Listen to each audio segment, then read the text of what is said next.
Kiss mo na kiss. Buntis lang.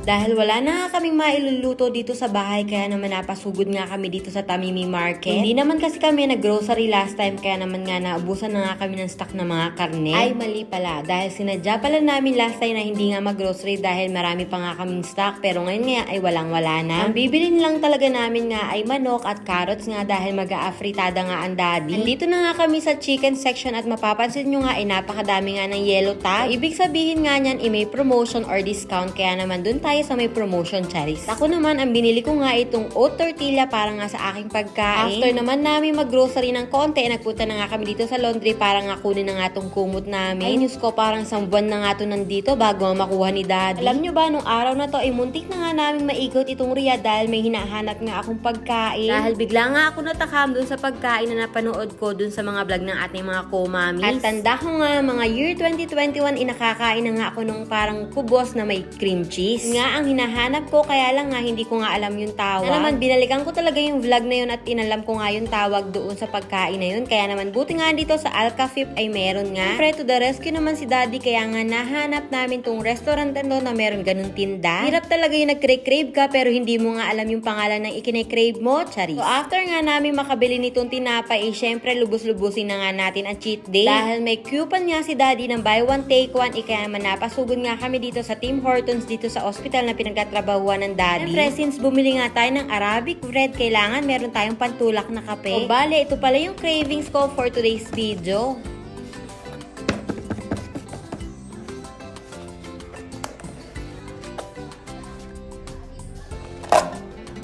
Amoy pa nga lang nitong cheese manakish, talaga naman nakakatakam na. Pala itong Arabic flatbread na parang pizza na meron nga siyang cheese na palaman.